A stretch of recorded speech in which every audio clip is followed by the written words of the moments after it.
तीन दिवसीय यूएई दौरे पर सीएम धामी वैश्विक निवेशक सम्मेलन में हुए शामिल। 40,000 करोड़ के निवेश पर हस्ताक्षर।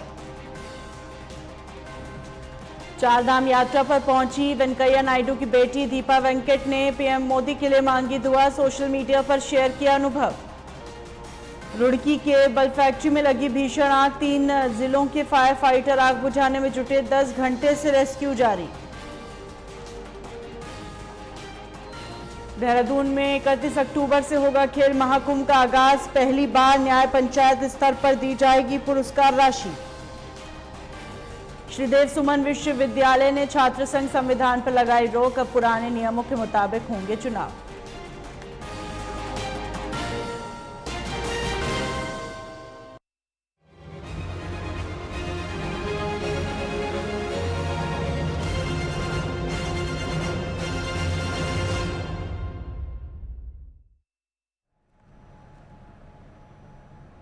नमस्कार, स्वागत है आपका। आप देख रहे हैं उत्तराखंड लाइव। मैं हूं आपके साथ हिना।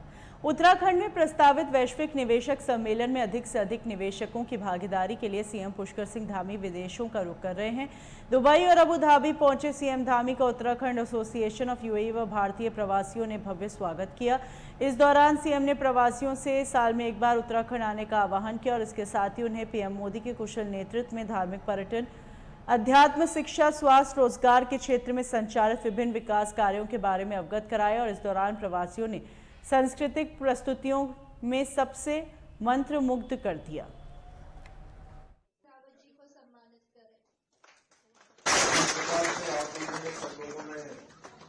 हमारे यहाँ पर अपनी संस्कृति से आप सब जुड़े, आप सब लोगों ने जिस प्रकार हमारी माताओं ने, बहनों ने, सभी बहनों ने यहाँ पर अपने कल्चर का आज भी जिस प्रकार आप जुड़े हुए हैं, वो हम सबको एक गौरव की अनुभूति कराता है। और आप सबकी इतनी बड़ी उपस्थिति, जिसमें उत्तराखंड समेत भारतवर्ष के अनेकों राज्यों के सभी लोग यहाँ पर उपस्थित हैं, ये हमारे आदरणीय प्रधानमंत्री जी का जो एक संकल्प है, एक भारत श्रेष्ठ भारत, वो सपना शीघ्र ही साकार होने वाला है। और आप सब जानते हैं, ये भारत का आजादी का अमृत काल प्रारंभ हो गया है। अभी पिछले दिनों हम लोगों ने आजादी का अमृत महोत्सव मनाया। 75 साल आजादी के पूरे होने पर देश में जितनी उपलब्धियां, जितने हमारी आज तक की उपलब्धियों के साथ साथ हम सब जिस पर हम अपने अतीत पर गौरव कर सकते हैं, उन सबका स्मरण किया और साथ ही ये संकल्प किया कि हम इसको आगे बढ़ाएंगे। अपनी पीढ़ी दर पीढ़ी अपनी जो हमारी एक समृद्ध सांस्कृतिक आधुनिकता के इसमें जो हमारी विरासत है, उस विरासत को भी आगे बढ़ाने का काम करेंगे। भाई बहनों, आप सब जानते हैं कि आज पूरी दुनिया के अंदर भारत का मान, सम्मान, स्वाभिमान, पहचान हर दृष्टि से आज दुनिया के अंदर बढ़ी है। और आज दुनिया का कोई भी वाक्य हो, कोई भी प्रसंग हो, आज पूरी दुनिया के लोग भारत के रूप का इंतजार करते हैं। एक भारत 2014 से पहले का भी था, जब हमको कहीं दक्कू भारत के रूप में हमारी पहचान होती थी, पिछलग्गू भारत के रूप में पहचान होती थी, और बड़े बड़े विश्व के मंचों पर भारत अपनी बात भी दुनिया के सामने नहीं रख पाता था। ऐसा भारत हम सब लोगों ने देखा है। और हमसे ज्यादा अनुभव इस बात का आप सब लोग जो इस धरती पर रहकर रात दिन परिश्रम करते हैं, एक मुकाम हासिल आप सब लोगों ने किया है, आप सब लोग ज्यादा नजदीक से इन बातों को महसूस करते होंगे। लेकिन आज पूरा दृश्य बदल गया है। मैं पिछले दिनों यहां आने से पहले मैं इंग्लैंड गया था, और इंग्लैंड में वहां के अनेकों लोगों से मिलने का शुभ अवसर प्राप्त हुआ। इंग्लैंड सरकार के मंत्रियों से भी मिला, और जब मैं वहां मिला तो मैं सच बताऊं तो जब उन्होंने भारत की चर्चा करनी शुरू करी और जब वो G20 की चर्चा करने लगे, अभी आप सब लोगों को पता होगा कि हमारे प्रधानमंत्री मोदी जी के नेतृत्व में भारत में G20 का जो समिट था, जिसको पूरे देश के अंदर आयोजित किया गया,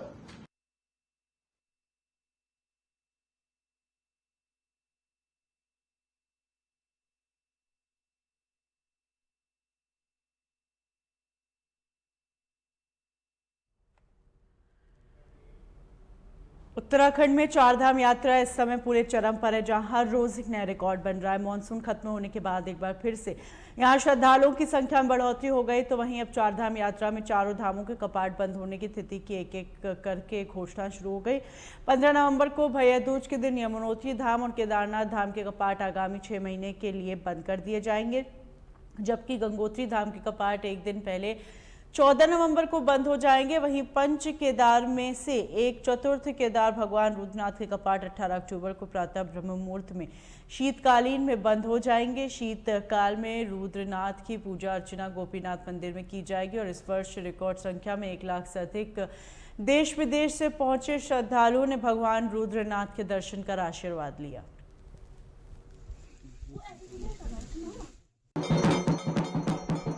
चतुर्थ केदार भगवान रुद्रनाथ के कपाट 18 अक्टूबर प्रातः को शीतकालीन के लिए बंद कर दिए जाएंगे।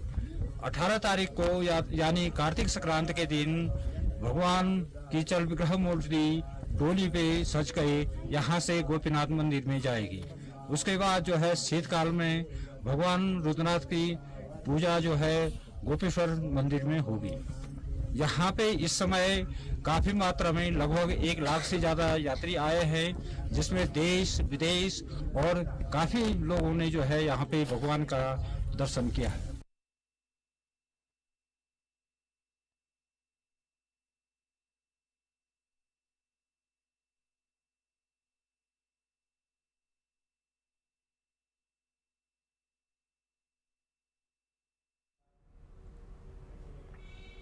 मध्य प्रदेश में 17 नवंबर को विधानसभा के चुनाव होने हैं। बीजेपी ने अब तक चौथी लिस्ट जारी करते हुए 136 उम्मीदवारों की घोषणा कर दी है। इसी बीच आज कांग्रेस ने भी अपने 144 उम्मीदवारों की घोषणा कर दी। कांग्रेस उम्मीदवारों के नाम सामने आते बीजेपी खेमे में बयानबाजी शुरू हो गई। बीजेपी के वरिष्ठ नेता कैलाश विजयवर्गीय ने कहा, कांग्रेस के सारे कैंडिडेट्स फ्यूज बल्ब की तरह हैं। विजयवर्गीय ने इसके बयान पर उत्तराखंड के पूर्व मुख्यमंत्री और कांग्रेस नेता हरीश रावत ने पलटवार किया।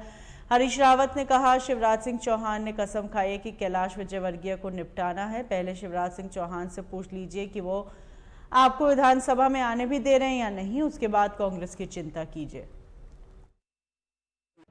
भाजपा के बाद एक ही बात कहने के लिए बची थी कि कांग्रेस के उम्मीदवार कहाँ हैं, हम तो मैदान में हैं। और कांग्रेस ने दिखा दिया, जैसे ही जो है श्राद्ध पक्ष गया, माँ दुर्गा का पक्ष आया, तो हमने अपनी पूरी लिस्ट जो है यहाँ भी छत्तीसगढ़ और तेलंगाना में जारी कर। कैलाश विजयवर्गीय आपको याद होंगे, उन्होंने कहा है कि 144 में से 44 भी नहीं जीत पाएंगे आपके। कितने प्रत्याशी सारे फ्यूज बने पे। उनको ये कह दीजिएगा, शिवराज सिंह चौहान ने कसम खाई है कि विजयवर्गीय को निपटाना है, तो पहले तुम शिवराज सिंह चौहान से पूछो कि वो आपको आने भी दे रहा है, नहीं आने दे रहा है सभा में, वो तय कर लो, फिर कांग्रेस की चिंता करना। राव जी, एमपी के सीएम शिवराज सिंह चौहान ने कहा है कि जब मैं सीएम बना तो गोलियां अपहरण सामूहिक हत्याएं होती थी, डकैत लोगों को मारते पीटते थे। सीएम बनने के बाद यहाँ आया हूँ, ग्वालियर और पुलिस अधिकारियों के साथ उन्होंने बैठक वगैरह भी करी है, लगता है आपको? शिवराज सिंह जी के समय को यदि किसी बात के लिए जाना जाता है तो मिस्टर 50% कमीशन के। जब वो पहले मुख्यमंत्री थे तो पहले मुख्यमंत्री थे जिन्होंने घूस के रुपयों के नोट गिनने के लिए अपने घर में मशीन लगाने का काम किया। राव जी, एक बात और, हेमंत बिस्वा है, उन्होंने कह दिया ना कि मोहब्बत की दुकान से कोई शब्द नहीं आया है। कल जो भारत पाकिस्तान में मैच हुआ जीत पर, मोहब्बत की दुकान से कोई शब्द नहीं निकला, ये उनका कहना है। सारा हिंदुस्तान जीता है और इसलिए हम विजय का सबने स्वागत किया है। जिसमें मोहब्बत की दुकान ने भी उसका स्वागत किया है। कौन सा हिंदुस्तानी है जिसने इस जीत का स्वागत नहीं किया? लेकिन जीत को हमने खिलाड़ियों की जीत के रूप में देखा है और भाजपाइयों ने जो है अपनी कलुषित विचारधारा की जीत के रूप में देखा। बस केवल अंतर इसी बात का है, हमारा चश्मा भारत की है और खेल भावना का है, उनका चश्मा जो है घृणा, नफरत, विद्वेष का। मोहब्बत की दुकान सपने में आ रही उनके लग रहा है आजकल। वो डरा रही है जो जब से ये मोहब्बत की दुकान वाली बात आई है, तब से दुकान और दुकानदारों से भी मोदी जी नाराज हैं। भाजपा के पास एक ही बात कहने के लिए बची,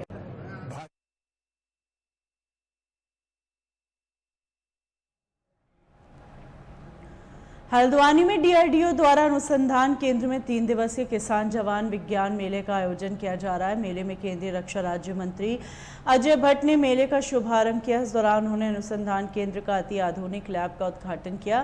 किसान जवान विज्ञान मेले में कृषि के साथ साथ कई स्थानीय उत्पादों को भी प्रदर्शित किया। वहीं किसानों को उन्नत तकनीक की जानकारी देने के लिए तमाम स्टॉल्स भी लगाए गए। वहीं बेहतर पौधे और बीज भी किसानों को उपलब्ध कराए गए।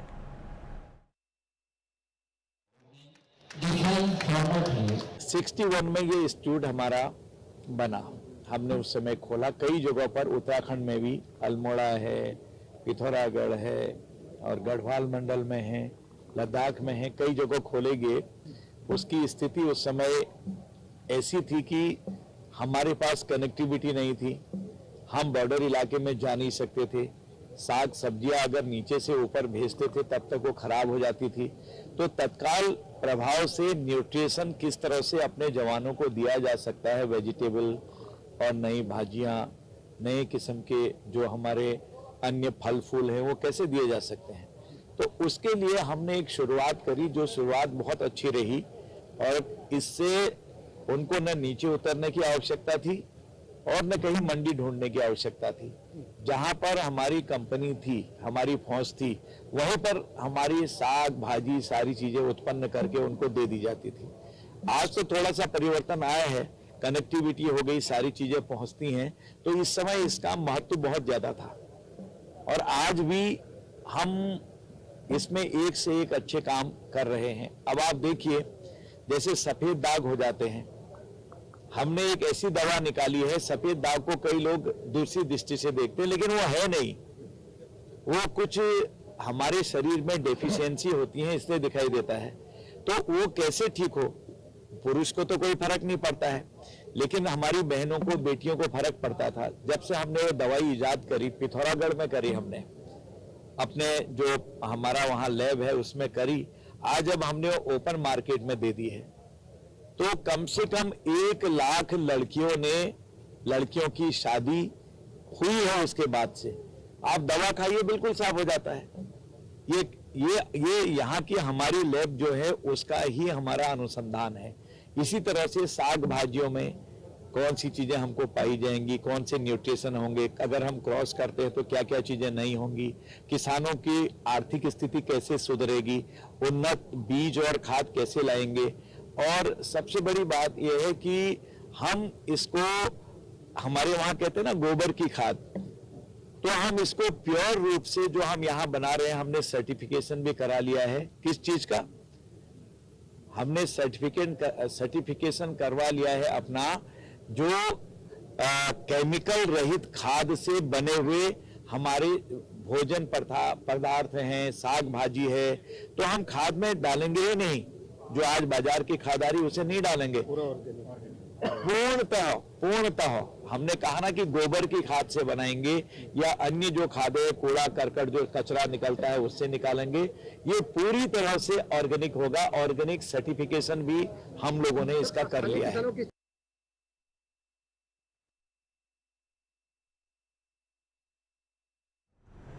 चमोली के थराली विकासखंड के अटल आदर्श इंटर कॉलेज तलवाड़ी में विधिक जागरूकता और साक्षरता शिविर का आयोजन किया गया, जिसमें उच्च न्यायालय के न्यायमूर्ति और राज्य विधिक सेवा प्राधिकरण के कार्यकारी अध्यक्ष मनोज तिवारी ने बतौर मुख्य अतिथि शिरकत की। शिविर में आमजन को संविधान और नागरिकों के मौलिक अधिकार, मौलिक कर्तव्यों सहित आम आदमी के अधिकारों की जानकारी देने के साथ ही जन समस्याओं से जुड़ी शिकायतों को दर्ज कराया। वहीं हंस फाउंडेशन द्वारा दृष्टिबाधित लोगों को चश्मे और कमजोर श्रवण शक्ति वालों को कान की मशीन निःशुल्क प्रदान की।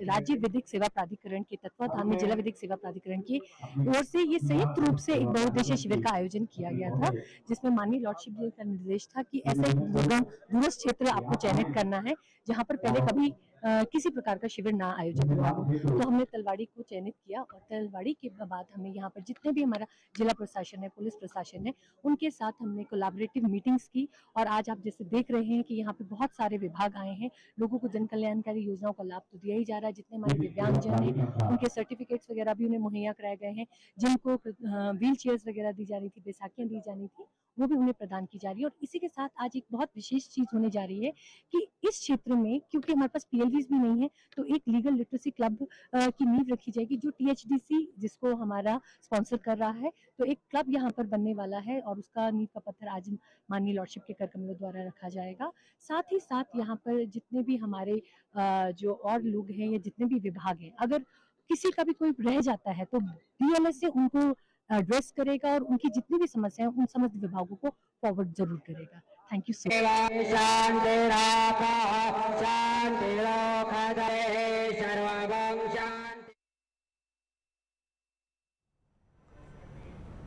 उत्तराखंड के पूर्व CM हरीश रावत ने एक बार फिर विवादित बयान दिया। उन्होंने कहा है कि मुसलमानों के लिए अलग देश की बात सबसे पहले सावरकर ने की थी और सावरकर को भाजपा अपना इष्ट मानती है। भारत में नफरत फैलाने वाले लोगों का कोई स्थान नहीं है। सनातन का उद्धार भारत है।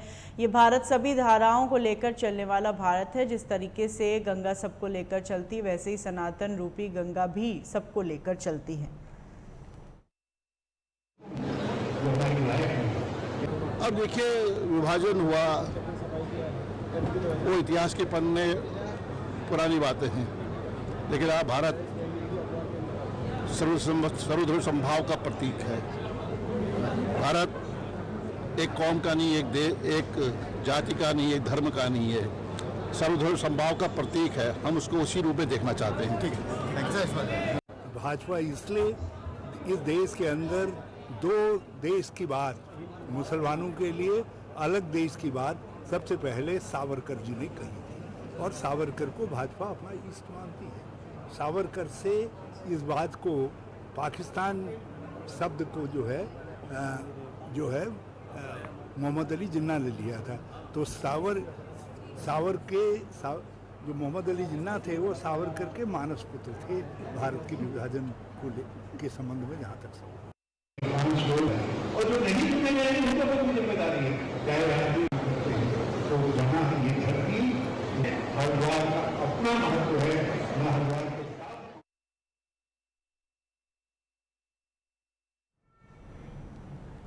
हरिद्वार SSP प्रमेंद्र ढोभाल के क्रिकेट के प्रति दीवानगी किसी से छुपी नहीं है। जहां भी इनकी पोस्टिंग होती है वहां के क्रिकेट लवर युवाओं से गर्मजोशी के साथ बॉन्डिंग बनाते हुए क्रिकेट ग्राउंड पिच तैयार करवाने में खासी मदद करते हैं और अपने बिजी शेड्यूल में समय निकालकर क्रिकेट जरूर खेलते हैं। SSP द्वारा ऐसा करके जहां एक तरफ पुलिस अधिकारियों की शरीर फिट रखने का संदेश दिया जाता है, तो वहीं क्षेत्र के युवाओं के बीच खेल खेल में गहरी पैठ पर स्वस्थ माहौल तैयार किया जाता है। जिसका एक खुशनुमा पहलू ये भी है कि क्षेत्र में कभी कभी कोई बड़ी घटना होने पर युवा वर्ग के पुरजोर समर्थन के कारण स्थिति नियंत्रण में रहती है एवं क्षेत्र में शांति व्यवस्था बनी रहती है।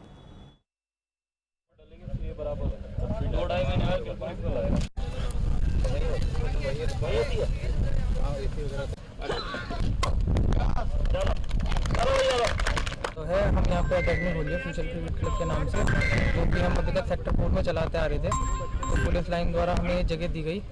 अब हम ये अकेडमी इस ग्राउंड में चलाएंगे और 6 साल से ऊपर के सभी बच्चों के लिए अकेडमी हमारी ओपन है और इसमें हमारे पास लगभग सारी फैसिलिटीज़ रहेंगी। पुलिस लाइन में जो आसपास के बच्चे हैं उनको क्रिकेट के प्रति उनमें और ज़्यादा प्रोफेशनलिज्म लाने के लिए फ्यूचर क्रिकेट एकेडमी के साथ टाइप में पुलिस का जो एक ग्राउंड है इसको बेहतर बना के जो नए बच्चे हैं जो नई आ रही है उनको अच्छे तरीके से आगे ग्रूम करने के लिए हमारे तरुण और मुकेश जी के प्रयास से, पुलिस के सहयोग से एक क्रिकेट एकेडमी का यहाँ पर उद्घाटन किया गया, जिसके मैं सभी लोगों को धन्यवाद।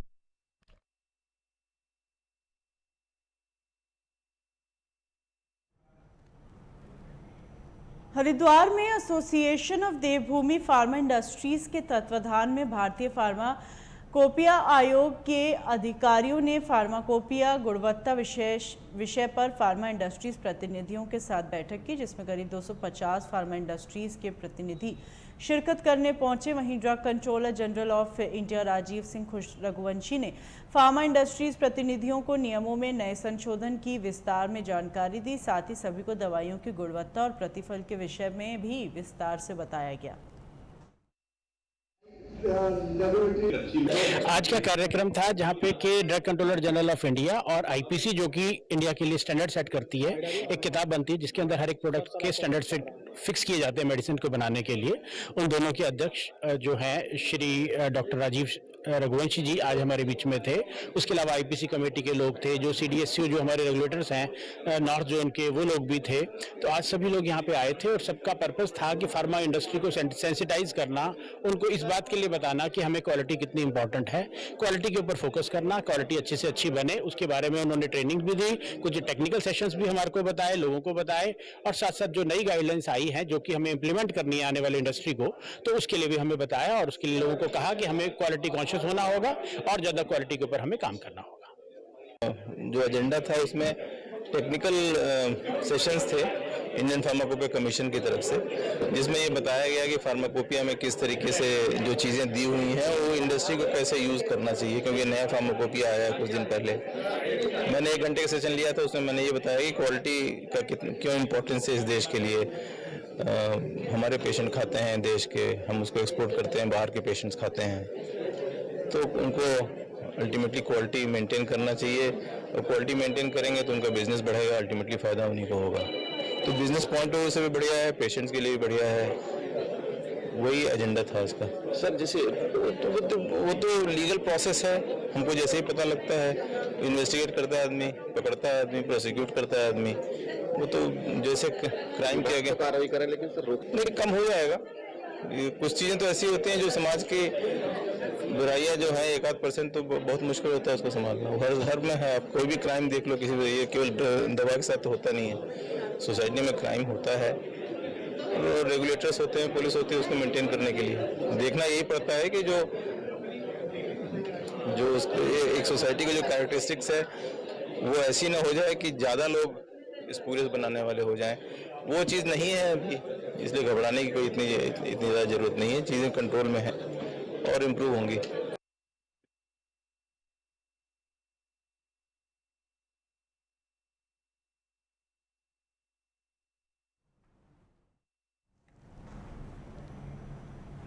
वरिष्ठ पुलिस अधीक्षक प्रमेंद्र सिंह ढोभाल चार्ज संभालने के बाद अपनी पहली अपराध समीक्षा बैठक में सख्त नजर आए। उन्होंने बैठक में जनता से व्यवहार उम्मीद के अनुसार न होने पर थाना कोतवाली प्रभारियों के जमकर पेंच कसे, नशा तस्करों के खिलाफ कड़ी कार्रवाई के लिए निर्देशित किया और पिछले महीने बेहतर प्रदर्शन करने वाले 18 पुलिसकर्मियों को प्रशस्ति पत्र देकर सम्मानित किया। एसएसपी ने बैठक में कहा, सभी थाना प्रभारी क्राइम मीटिंग में आने से पहले कर्मचारियों का सम्मेलन अवश्य लें। कर्मचारियों की समस्याओं का निस्तारण हमारी प्राथमिकताओं में होना चाहिए। तो मैं भी इस वीक में आज एक क्राइम मीटिंग ली गई थी, जिसमें सभी थाना प्रभारियों को निर्देशित भी किया गया, उन्हें वार्न भी किया गया। आगे के जो त्योहारी सीजन है इसमें इनकी लगातार विजिबिलिटी बनी रहनी चाहिए। लोगों से जो इनका व्यवहार है उसके बारे में जो लगातार शिकायतें आ रही थी जो पुलिसकर्मियों के व्यवहार को लेकर, उसके लिए उन्हें बताया गया कि वे इनके व्यवहार को सुधारने के लिए जो भी हमारे प्रयास हैं उसमें अगर इनकी ट्रेनिंग भी दी जानी है उस पर भी ये लोग प्रयास करेंगे कर्मियों के। और दूसरा, आगे की जो हमारी रणनीति है खासकर क्राइम को लेके, उसमें इनको सबको निर्देशित किया गया है कि 0 टॉलरेंस पे हम लोग कार्य करेंगे, और जो हमारा रजिस्ट्रेशन ऑफ एफआईआर है वो मैक्सिमम होना चाहिए, उसमें किसी तरीके का डिले ऑफ एफआईआर नहीं होना चाहिए। इसमें अगर कोई कमी पाई जाती है तो इसके गंभीर परिणाम इनको बिल्कुल भुगतने होंगे, उसको लेके भी इनको वार्न किया गया था।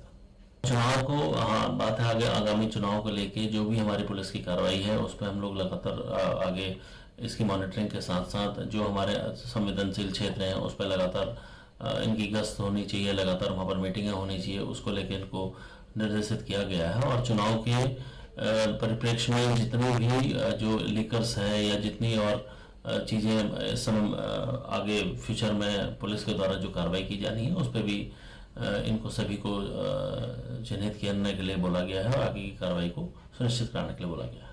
के लिए जो आगे जो त्योहारी सीजन आ रहा है इसमें लगातार जो गश्त बढ़ाने के लिए इनको बोला गया है, खासकर जो बाजार क्षेत्र है वहाँ पर लगातार गश्त रहनी चाहिए और जो मेन इंपॉर्टेंट एरियाज हैं वहाँ पर पुलिस की लगातार विजिबिलिटी बनी रहनी चाहिए। जब तक जो मार्केट का ओपन होकर क्लोज होने तक की जो स्थिति है वहाँ पर पुलिस की लगातार विजिबिलिटी रहने के लिए इनको बताया गया है। और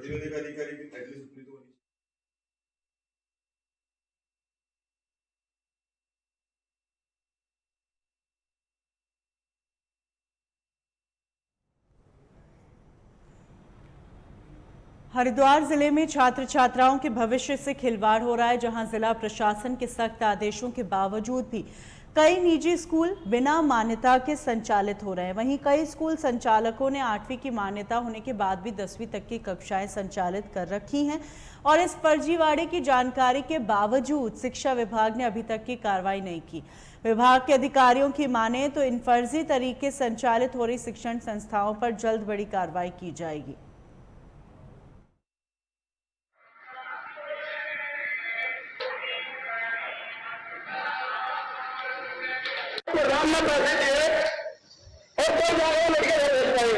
इतनी लापरवाही शिक्षा विभाग में चल रही है।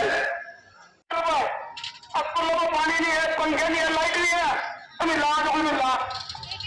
ये चोरी चकारी। इन्हीं खबरों के साथ बुलेटिन में फिलहाल इतना ही। दीजिए इजाजत।